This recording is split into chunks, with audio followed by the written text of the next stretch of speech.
Guys, welcome back to your YouTube channel play with science. मैं आपकी Reema ma'am और आप पढ़ रहे हैं क्लास 12 की फिजिक्स मेरे साथ आपके अपने YouTube channel play with science पर। चलो आज का हम क्लास शुरू करते हैं। तो जैसे कि हमने गाउस के नियम के उपयोग के 2 पॉइंट्स पढ़ लिए थे, अब हम बात करेंगे कि गाउस का जब हमारा कोई भी अचालक सम आवेशित हमारा परत है, उस पर हम विद्युत क्षेत्र की तीव्रता के बारे में बात करेंगे कि उसके कारण हमारे उसके बाहर किसी पॉइंट पर, उसकी सतह पर या उसके अंदर किसी बिंदु पर विद्युत क्षेत्र की तीव्रता का मान हमारा क्या रहने वाला है। तो स्टार्ट करते हैं हम आज की क्लास को। देखो, जैसे कि आपको टॉपिक पता चल रहा है, सम आवेशित अचालक गोले के कारण विद्युत क्षेत्र की तीव्रता। इससे आप क्या समझते हैं कि हमने सबसे पहले कोई भी गोला लेंगे जो क्या होगा, अचालक होगा। अचालक का मतलब इसमें हम जितना आवेश देंगे वो उतनी ही जगह पर फैला रहेगा। और हमने इसको बोला सम आवेशित, कि हमने इसको समान रूप से इसके हर एक पार्ट पर आवेश को फैला दिया है। समान रूप से हमने इस पर आवेश फैलाया है, तो मतलब कि इसके हर एक पॉइंट के कारण विद्युत क्षेत्र की तीव्रता का मान क्या होगा, सेम ही रहेगा। इट मीन्स अगर इसके बाहर पॉइंट पे बात करूं, या मैं इस पॉइंट पे बात करूं, या इस पॉइंट पे बात करूं, या इस पॉइंट पे बात करूं, विद्युत क्षेत्र की तीव्रता का मान सेम रहना है। अगर मैं इसकी सतह पर इस बिंदु पर बात करूं, या इस बिंदु पर बात करूं, या ऊपर किसी पॉइंट पर बात करूं, तो मेरी विद्युत क्षेत्र की तीव्रता का मान समान रहेगा। और अगर अंदर किसी बिंदु पर बात करूं, तो अंदर किसी भी बिंदु के लिए विद्युत क्षेत्र की तीव्रता का मान क्या रहेगा, समान रहेगा। तो चलो अब इसको हम अलग अलग पॉइंट से, अलग अलग कंडीशन से समझते हैं। सबसे पहले आपको यह पता होना चाहिए कि हमारा जो गोला है सम आवेशित गोला है। जैसा हमने पिछले एक गोलीय कोश के कारण पढ़ा था, तो हमने पढ़ा था कि वहां पर विद्युत क्षेत्र की तीव्रता का मान अंदर क्या था, 0 था। लेकिन यहाँ पर विद्युत क्षेत्र की तीव्रता का मान क्या रहेगा, कुछ ना कुछ रहेगा, लेकिन 0 नहीं होगा। तो देखो, हमने पढ़ा था कि गोलीय कोश या चालक गोले के कारण जो विद्युत क्षेत्र की तीव्रता थी वो क्या थी। एक तो थी Q/r², ये कहाँ पर थी, ये हमारी सतह पर थी। दूसरी हम बात करें कि बाहर किसी पॉइंट पर हमारी कितनी थी, ये थी Kq/r²। लेकिन हम किसी अंदर किसी बिंदु पर बात कर रहे थे, तो उसका मान क्या आ रहा था, हमारा 0 आ रहा था, विद्युत क्षेत्र की तीव्रता का मान। तो ये हम अलग अलग पॉइंट हम पढ़ चुके हैं। अब हम बात करने वाले हैं कि कोई भी हमारा अचालक गोला है, तो इसके कारण किसी पॉइंट पर विद्युत क्षेत्र की तीव्रता का मान क्या होने वाला है। तो देखो, आपको पता है कि सबसे पहले हमें ये पूरा जो आवेश है वो इसके आयतन में अच्छी तरीके से फैला हुआ है। इसके आयतन में जो आवेश है वो पूरी तरीके से फैला हुआ है, इसलिए हम यहाँ पर पहले वाले जो हमारा टॉपिक था उसमें हमने किसके बारे में बात किया था, पृष्ठ आवेश वितरण के अकॉर्डिंग उसका हमने मान निकाला था। लेकिन यहाँ पर हमें पता है कि जो हमारा आवेश है वो आयतन में पूर्ण रूप से फैला हुआ है, तो हम यहाँ पर आयतनिक आवेश वितरण को साथ में लेके चलेंगे। तो देखो, छोटे छोटे जो टॉपिक्स होते हैं वो आपके क्लियर होने चाहिए, क्योंकि जो छोटे छोटे टॉपिक होते हैं वो आगे जाकर आपके डेरिवेशन में आपकी हेल्प करते हैं। तो सबसे पहले हम बात कर लेते हैं कि आयतनिक आवेश वितरण जो हमने पढ़ा था, आयतनिक आवेश वितरण। तो आयतनिक आवेश वितरण क्या था, आपका रो था।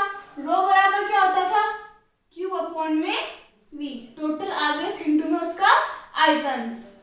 ठीक है, तो यहां से अगर आप बात करें रो का मान निकालने की, तो Q यहाँ पर क्या है, इस फ्लक्स में टोटल चार्ज। और आयतन की बात करें तो आपको पता होना चाहिए कि गोले का आयतन कितना होता है, 4/3 पाई। अगर मैंने बोला इसकी त्रिज्या r है, कैपिटल R है, तो यहाँ पर क्या आएगा, 4/3 पाई r3। तो इस चीज को हम संभाल के रखते हैं, क्योंकि हम ये बाद में काम लेने वाले हैं। अब हम चलते हैं इसकी कंडीशंस के बारे में। Condition number first, condition first हमने क्या लिया था, कंडीशन फर्स्ट था कि अगर मैंने बोला इस केंद्र से मेरी स्मॉल r दूरी पर कोई P पॉइंट है, इस केंद्र से मेरी स्मॉल r दूरी पर कोई P पॉइंट है, जिसके लिए मुझे विद्युत क्षेत्र की तीव्रता का मान ज्ञात करना है। तो सबसे पहले मुझे जिस पॉइंट पर निकालना है, तो उसके लिए मैं क्या करूंगी, एक गाउसियन पृष्ठ का निर्माण करूंगी, क्योंकि विदाउट गाउसियन पृष्ठ का हम इसको सॉल्व नहीं कर सकते। तो देखो, इसके लिए हम गाउसियन पृष्ठ कैसा मान लेंगे, एक गोला मान के चलेंगे, इसके लिए हम गाउसियन पृष्ठ जो क्या है, सममित है और परिमित है इस बिंदु के अकॉर्डिंग। ठीक है, अब यहाँ पर आपको बात करनी है गाउस के नियम के अकॉर्डिंग। हमने पढ़ा था कि जो टोटल फ्लक्स होता है वो बराबर क्या होता है, स्मैशिंग Q/में एप्सिलॉन नॉट, और ये चीज बराबर होती है आपके बंद फ्लक्स में ई वेक्टर डॉट डीएस वेक्टर की। तो हम बात कर लेते हैं इन 4 पॉइंट्स की जो हमें यहाँ पर जरूरत पड़ेगी। हमने बोला कि इस पॉइंट ओ से पी पॉइंट तक की दूरी आर है और यहाँ पर हमें एक पृष्ठ मान लिया हमने, ये वाला पृष्ठ, इसके लिए हमें विद्युत क्षेत्र की तीव्रता का मान ज्ञात करना है। तो यहाँ पर विद्युत क्षेत्र की तीव्रता का मान ज्ञात करना है और ये हमारा क्या है, पृष्ठ। पृष्ठ के लंबवत हम क्या निकालते हैं, क्षेत्रफल सदिश। तो आप ये ध्यान रखो, क्षेत्रफल सदिश और जो हमारा विद्युत क्षेत्र की तीव्रता है उसके बीच में एंगल कितना है, ई वेक्टर व एस वेक्टर के मध्य एंगल कितना है आपका, 0 डिग्री। ठीक है, अब इसको हम सॉल्यूशन लेके चलते हैं कि यहाँ पर हम बात करें किसी एक पॉइंट की। अब एक पॉइंट पे ज्ञात करेंगे तो उसका कंप्लीट समाकलन करेंगे तो हमारे को पूरे के पूरे गोले पर या किसी भी पॉइंट के लिए हमें विद्युत क्षेत्र की तीव्रता का मान मिल जाएगा। तो ये क्या हो जाएगा, E vector dot ds vector equal to summation q upon में एप्सिलॉन नॉट। तो यहाँ पर देखो ये क्या हो जाएगा, ई डीएस कोस थीटा बराबर समेशन क्यू अपॉन में एप्सिलॉन नॉट। अब अगर मैं बात करूं कोस थीटा, थीटा का मान 0 डिग्री है तो ये पूरा का पूरा एंगल 0 होने के कारण कोस 0 का मान क्या होता है, 1। तो इसकी वैल्यू हो जाएगी आपकी ई डीएस बराबर समेशन क्यू अपॉन में एप्सिलॉन नॉट। क्लियर बात, ये ई जो है वो आपका क्या है, कांस्टेंट है और कांस्टेंट होने के कारण हम ई को क्या कर लेते हैं, बाहर निकाल लेते हैं। यहाँ आ गया 1 डॉट डीएस बराबर समेशन क्यू अपॉन में एप्सिलॉन नॉट। यहाँ तक बात क्लियर होगी आपकी। अब यहाँ पर देखो 1 डॉट डीएस, अब यहाँ पर अगर मैं इसका क्षेत्रफल निकालूं तो क्या आ जाएगा, ई बराबर इंटू में इस पूरे गोले का क्षेत्रफल, इस पूरे के गोले के क्षेत्रफल को मैंने मान लिया ए है, ये बराबर आ गया क्यू अपॉन में एप्सिलॉन नॉट के। क्लियर बात। अब मैं क्या करती हूँ, आपको पता है कि एक गोला है और इस गोले का जो आपको पता है कि क्षेत्रफल है, तो गोले का क्षेत्रफल का मान कितना होता है, यहाँ बता रही हूँ मैं, ई बराबर क्यू अपॉन में ए एप्सिलॉन नॉट। और आपको पता है गोले का क्षेत्रफल कितना होता है, 4 पाई क्या होगा, जितनी हमने दूरी ली है r, तो इस r का स्क्वायर, क्योंकि हम अब इस पृष्ठ के लिए बात कर रहे हैं तो दूरी हम ये वाली लेंगे। अगर मैं सतह पर बात करती तो दूरी मैं ये लेती, इस कैपिटल R लेती, अपॉन में क्या है एप्सिलॉन। और आपको पता है 4 पाई एप्सिलॉन क्या होता है, के बराबर क्या होता है, 1 अपॉन में 4 पाई एप्सिलॉन नॉट। तो 1 अपॉन में 4 पाई एप्सिलॉन नॉट की जगह हम क्या ले सकते हैं, तो हम ले सकते हैं के क्यू बटा में आर स्क्वायर। तो ये तो आ गया आपके सतह पर विद्युत क्षेत्र की तीव्रता। क्या निकालिए आपने यहाँ से, सतह पर विद्युत क्षेत्र की तीव्रता। अब आप बोलोगे कि मैम यहाँ पर देखो हमने इसका यूज किया नहीं, ठीक है, तो देखो यहाँ पर हमें इसकी यूज की जरूरत नहीं पड़ी। क्यों नहीं पड़ी, क्योंकि हमारे को पता है कि किसी भी सतह पर निकालना है तो यहाँ पर आवेश है, तो हम यहाँ के जो आवेश है उसके कारण किसी भी बाहर किसी पॉइंट पर हम इसके विद्युत क्षेत्र की तीव्रता का मान ज्ञात कर सकते हैं। लेकिन इसकी जरूरत हमें तब पड़ेगी जब हम इसका आयतन को कम कर देंगे और उस गॉसियन पृष्ठ के लिए हम वहां पर विद्युत क्षेत्र की तीव्रता का मान निकालेंगे, तो उसमें ये फर्क पड़ेगा। तो ये क्या हो गया, कंडीशन नंबर फर्स्ट, जब कैपिटल आर बड़ा था स्मॉल आर से, कैपिटल आर बड़ा है स्मॉल आर से, मतलब बाहर किसी पॉइंट पर, मैं शॉर्टकट में लिख देती हूँ, बाहर किसी पॉइंट पर। ठीक है, अब यहाँ पर हम बात करेंगे कंडीशन नंबर सेकंड की।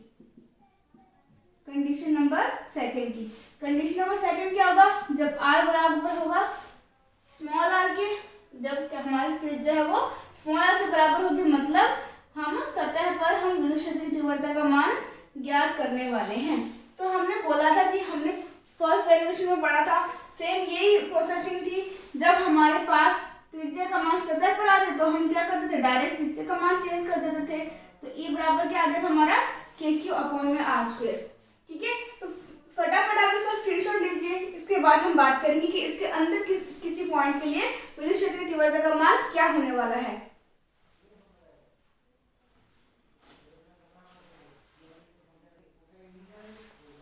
तो देखो हम इसके नेक्स्ट पॉइंट के बारे में बात करने वाले हैं कि जब हम उसके अंदर किसी बिंदु पर विद्युत क्षेत्र की तीव्रता का मान ज्ञात करेंगे तो वो हमारा क्या रहने वाला है। अंदर के लिए देखो हमें पहले पता है कि पहले हमने जो पॉइंट पढ़ा था कि उसमें हमने ये पढ़ा था कि जो हमारा अंदर वाला पॉइंट है उसमें जो विद्युत क्षेत्र की तीव्रता है उसका मान कितना हो गया था, 0 हो गया था। लेकिन यहाँ मिलने वाली है, तो किस अकॉर्डिंग मिलेगी वो हम अभी देख लेते हैं। ओके, तो यहाँ पर हम क्या करेंगे, हमने बोला कि यहाँ से हमने कोई ये गाउसियन पृष्ठ बनाया, इस पॉइंट पर मुझे क्या निकालनी है, विद्युत क्षेत्र की तीव्रता निकालनी है। तो अब जो मेरी आर है वो कितनी रह जाएगी, ओनली और इतनी रह जाएगी। ठीक है, अब मुझे यहाँ पर क्या निकालनी है, विद्युत क्षेत्र की तीव्रता। तो इधर इसी दिशा में मेरा क्षेत्रफल सदिश है और इसी दिशा में मेरा जो विद्युत क्षेत्र की तीव्रता है वो है। अब देखो, आपको यहाँ पर एक चीज समझनी होगी कि यहाँ पर जो हम गाउसियन पृष्ठ बनाते हैं, तो गाउसियन पृष्ठ से हमारा कोई मर्जी आवेश हो, गाउसियन पृष्ठ के बाहर जो भी आवेश हो हमें उससे कोई भी लेना देना नहीं होता। हमें बात करनी होती है कि गाउसियन पृष्ठ के अंदर जितना आवेश है उसके कारण इसमें कितना विद्युत क्षेत्र की तीव्रता उत्पन्न होगी, हम उसके बारे में बात करेंगे। तो जैसे हमने पढ़ा था कि रो बराबर हमने क्या निकाला था, Q अपॉन में 4/3 पाई आर की क्यूब।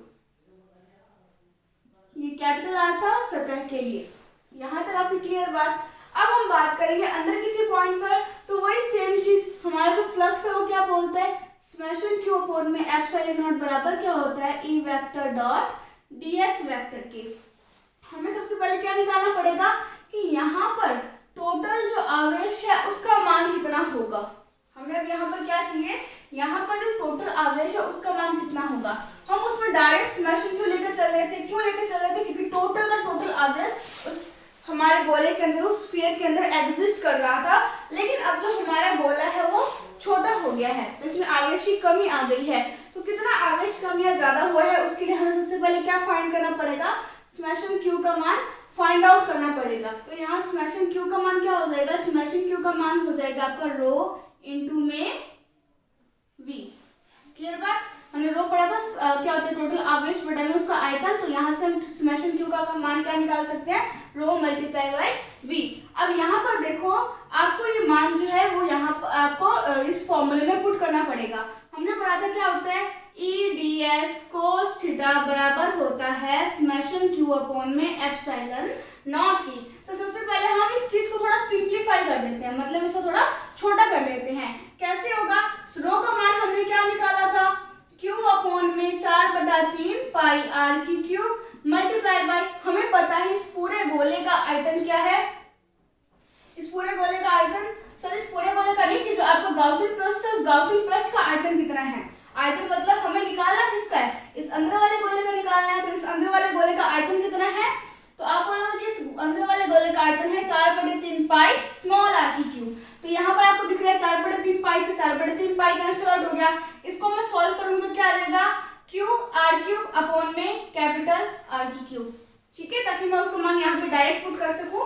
अब देखो EdS cos थीटा, हमें पता है एंगल का मान यहाँ पर क्या है, 0 डिग्री। एंगल 0 डिग्री है तो यहाँ पर क्या आ जाएगा, डायरेक्ट EdS बराबर यहाँ पे समेशन Q का मान क्या है, Q आर क्यूब अपॉन में कैपिटल आर क्यूब और यहाँ पर एप्सिलॉन नॉट। यहाँ से आप E आपको पता है कांस्टेंट वैल्यू होती है, तो ये बाहर आ जाएगा EdS बराबर Q आर क्यूब अपॉन में आर क्यूब एप्सिलॉन नॉट। यहाँ से E का मान क्या निकालोगे आप, Q आर क्यूब अपॉन में एप्सिलॉन नॉट आर क्यूब, और यहाँ पर ds हम करेंगे इसका क्षेत्रफल निकालेंगे। क्षेत्रफल निकालेंगे तो यहाँ पर क्या आ गया हमारा क्षेत्रफल, इस छोटे से पार्ट जितना गाउसियन पृष्ठ है उसका क्षेत्रफल कितना आ गया हमारा, 4 पाई आर की स्क्वायर।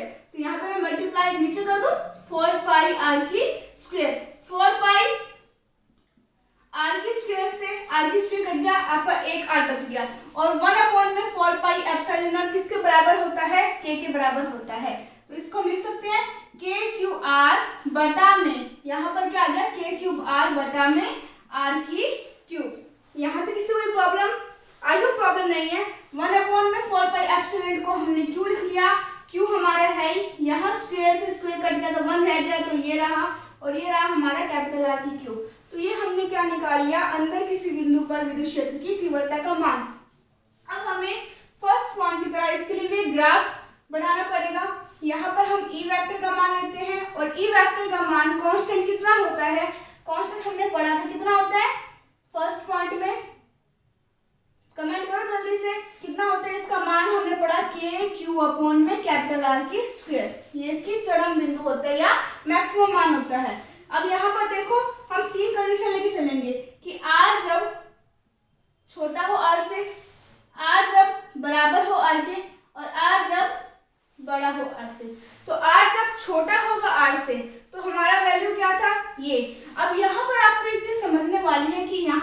आर है और यहाँ पर भी आर है, लेकिन यहाँ पर एक चीज ये ध्यान रखने वाली है कि जो ये आर है और ये आर क्या है, छोटा है कैपिटल आर से। ये जो हमारा आर है वो छोटा है कैपिटल आर से, मतलब हमारी जो वैल्यू है वो कुछ पॉइंटों में बढ़ेगी, इसके बराबर नहीं, कुछ पॉइंटों में बढ़ेगी। मतलब ये तो हमारी लीस्ट वैल्यू है, चरण बिंदु है, तो हमारा जो मान है वो यहाँ से लेकर यहाँ तक इस अकॉर्डिंग बढ़ता रहेगा। और उसके बाद ये मान हम पढ़ चुके हैं, जब ये मान बड़ा हो जाएगा तो क्या होगा, जब नीचे वाली वैल्यू बड़ी हो जाएगी तो ऊपर वाली वैल्यू घटेगी, तो ये इस प्रोपोर्शनली हमारा क्या हो जाएगा, घटना शुरू हो जाएगा। तो ये जो आपका ग्राफ है वो इस अकॉर्डिंग होता है। तो पहले आप इसका स्क्रीनशॉट ले लो। फिर इसके बाद जो हमारा नेक्स्ट टॉपिक है कि साबुन के जो बुलबुला होता है, साबुन के बुलबुले को आवेशित करने पर उसमें हमारा कितना दाब आधिक्य होता है, या साबुन के बुलबुले पर कितना आवेश होता है, या उसमें कितना आवेश वितरण होता है, आवेशीय घनत्व होता है, उनके बारे में हम पढ़ेंगे। तो पहले आप इसका स्क्रीनशॉट ले लो। अब जो हमारा नेक्स्ट टॉपिक है वो है साबुन के बुलबुले का संतुलन, कि कोई भी जो बुलबुला है साबुन का वो किस अकॉर्डिंग संतुलित रहती है, या उसमें कितना प्रेशर पड़ता है कि वो फट जाता है या नष्ट हो जाता है। तो देखो साबुन के बुलबुले के संतुलन के लिए हम सबसे पहले साबुन का एक बुलबुला लेना पड़ेगा। ठीक है, देखो साबुन के बुलबुले में क्या होता है, इसको बुलबुले को अपनी स्थिति को बनाए रखने के लिए, जब इसमें हमने कोई भी आवेश नहीं दिया, कोई भी इसको आवेश नहीं दिया, निरावेशित है, ठीक है, तो साबुन बुलबुले में आवेशित दिया जाता है, लेकिन ये वाला जो बुलबुला हमने दिया है ये निरावेशित है। तो इस कंडीशन में क्या होता है कि यहाँ से एक फोर्स लगता है और यहाँ से एक फोर्स लगता है जो एक दूसरे के इक्वल होता है, लेकिन ये बुलबुला अगर अपनी स्थिति को बनाए रखता है, इसका मतलब यहाँ से जो बल है वो इस पे एक एक्स्ट्रा बल लग रहा है, एक इस पे एक्स्ट्रा दाब लग रहा है, जिस कारण क्या है इसने अपनी स्थिति को पकड़े रखा है। जब इसे एक्स्ट्रा दाब खत्म हो जाता है तो ये क्या होता है, ये जो इसका आप बोले तनाव बल, इसके सरफेस के कारण जो टेंशन बल लगता है उसके कारण फिर ये नष्ट हो जाता है। तो ये देखो साबुन के बुलबुले पर हम टेंशन की बात करें तो वो क्या होता है 4T/r के बराबर होता है, जहां r जो है उसकी त्रिज्या होती है और जो T होता है उसका तनाव बल होता है। अब अगर मैं बात करूं कि यहाँ पर P एक्स्ट्रा होता है, एक P एक्स्ट्रा जो क्या करता है, ये दोनों टोटल बल मिलके, ये जब दोनों टोटल बल आपस में मिलते हैं तो ये इसको संतुलित करे रखते हैं, जिस कारण जो बुलबुला है वो हमारा बना रहता है। समझ आ रही है बात? तो मैं यहाँ पर लिख सकती हूँ कि साबुन के बुलबुले पर जो तनाव बल होता है वो तनाव बल होता है 40/r के बराबर। ठीक है, और जो क्या करता है कि जो ये एक्स्ट्रा दाब अधिक्य है वो इस, और जो हमारा ये पृष्ठीय दाब आवेश वितरण है या पृष्ठीय दाब है, जिस कारण वो क्या संतुलित रहती है। इससे मैं लिख सकती हूँ कि P एक्स्ट्रा प्लस में आपको मैंने बताया हुआ है कि जब हम सतह पर हम बल लगाते हैं तो सतह पर बल के लिए या गोलीय आवेश के लिए, ये टॉपिक हम बाद में करेंगे क्योंकि अभी आपके सिलेबस में नहीं है टॉपिक, तो इसलिए मैं आपको सिर्फ ये फॉर्मूला बता रही हूँ। ठीक है, अगर किसी भी बोर्ड में अगर ये टॉपिक डिमांडिंग रहेगी तो वो आप मुझे कमेंट जरूर कीजिएगा ताकि मैं आपको वो टॉपिक क्लियर करवा दूँ। इसकी जो टॉपिक का नेम है वो है गोलीय कोश के कारण बल, दाब और स्थितिज ऊर्जा का मान। वो आई थिंक वो जो हमारे यूपी बोर्ड है या एनसीईआरटी बोर्ड है, जो भी बोर्ड है, एनसीईआरटी बुक में ये सब नहीं है, ये टॉपिक्स नहीं है। अगर आपको फिर भी किसी बोर्ड में जैसे आरबीएससी बोर्ड में या कोई भी एमपी बोर्ड में अगर आपको लगता है कि आपको टॉपिक कैंसिल आउट नहीं हुआ है, क्योंकि मेरे पास सभी बोर्ड के रिजल्ट्स नहीं है, सभी बोर्ड का जो सिलेबस है नहीं है, तो आपको लगता है कि अगर आपके बोर्ड में वो टॉपिक एक्स्ट्रा है तो आप मुझे कमेंट जरूर कीजिए, उसको मैं करवा दूंगी। तो देखो हम जो इस पर प्रेशर या दाब का मान निकालते हैं वो कितना होता है, सिग्मा स्क्वायर अपॉन में 2 एप्सिलॉन नॉट के बराबर होता है। ये किसको संतुलित करके रखता है, इस पर तनाव बल को आपस में संतुलित किए रखता है। देखो जो डेरिवेशन होता है ना, उसकी लैंग्वेज जो होती है वो आपको थोड़ा खुद रीड करने की कोशिश करो, क्योंकि जितना आप उसको खुद से सॉल्व करोगे उतना ही वो आपके लिए बेटर होती जाएगी।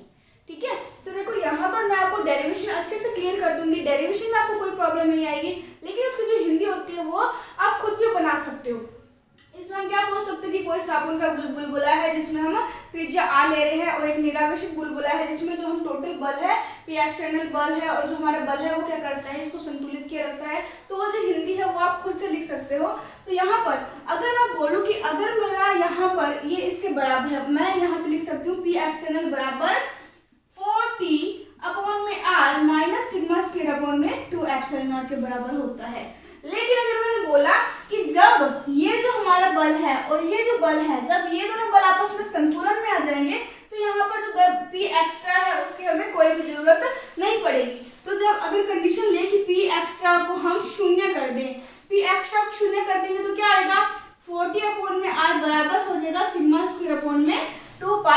एप्सिलॉन नॉट के। इस कंडीशन में किसके बराबर हो जाएगा, 40 अपॉन में आर बराबर हो जाएगा 2 सिग्मा स्क्वायर अपॉन में 2 एप्सिलॉन नॉट के। तो यहाँ से देखो आपको 2-3 चीजें आराम से क्लियर हो जाएगी। क्या हो जाएगी, यहाँ से आप 3-4 चीजें निकाल सकते हो। एक तो तनाव बल निकाल सकते हो, एक बुलबुले की त्रिज्या निकाल सकते हो और एक सिग्मा का मान निकाल सकते हो कि पृष्ठ के अंदर हमें से पृष्ठ का आवेश वितरण कितना है वो हम निकाल सकते हैं। तो सबसे पहले हम निकाल लेते हैं तनाव बल को फाइंड करेंगे।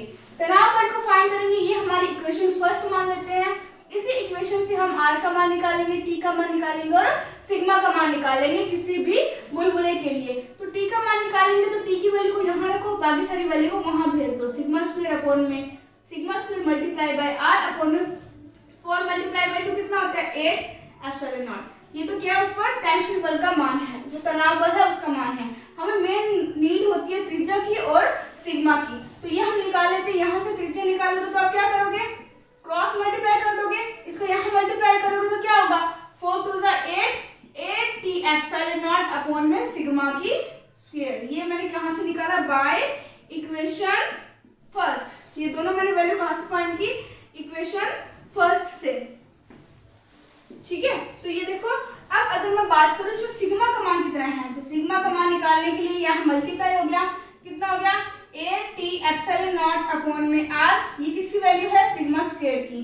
तो यहाँ से आप सिग्मा का मान निकालोगे, कितना होगा 8 टी एप्सिलॉन नॉट अपॉन में आर अंडर रूट में। तो ये 2-3 वैल्यू आपकी यहाँ पर कंप्लीट हो चुकी है। तो ये था आपका लेसन नंबर फर्स्ट। तो लेसन नंबर फर्स्ट जो है वो आपका पूरी तरीके से कंप्लीट हो चुका है। एनसीईआरटी के according lesson number first complete हो चुका है। और हम आरबीएससी की बात कर ले तो, क्योंकि कुछ बच्चे मेरे साथ आरबीएससी के भी जुड़े हुए हैं जो कमेंट करते हैं, तो आरबीएससी की बात करें तो आरबीएससी के अकॉर्डिंग आपका सेकंड चैप्टर भी कंप्लीट हो गया है। तो अगर आपको किसी इसमें लगता है कि आपको कोई टॉपिक छूट रहा है तो आप कमेंट सेक्शन में जरूर कमेंट कीजिए, ताकि मैं आपको वो टॉपिक अच्छे से क्लियर करवा सकूँ।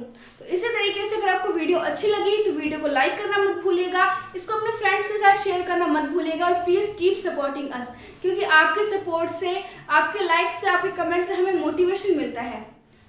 और आपको पता है कि एक टीचर की लाइफ में मोटिवेशन ही सबसे बड़ी चीज़ है। मोटिवेशन अच्छी चीज़ है कि आप जितना हमें मोटिवेट करते रहोगे हम उतना ही आपको बेटर देंगे, है ना। तो देखो इसी तरीके से आप हंसते रहिए, मुस्कुराते रहिए और पढ़ते रहिए क्लास 12 की फिजिक्स मेरे साथ। All the best, take care, bye bye. और चैनल को सब्सक्राइब करना मत भूलिएगा।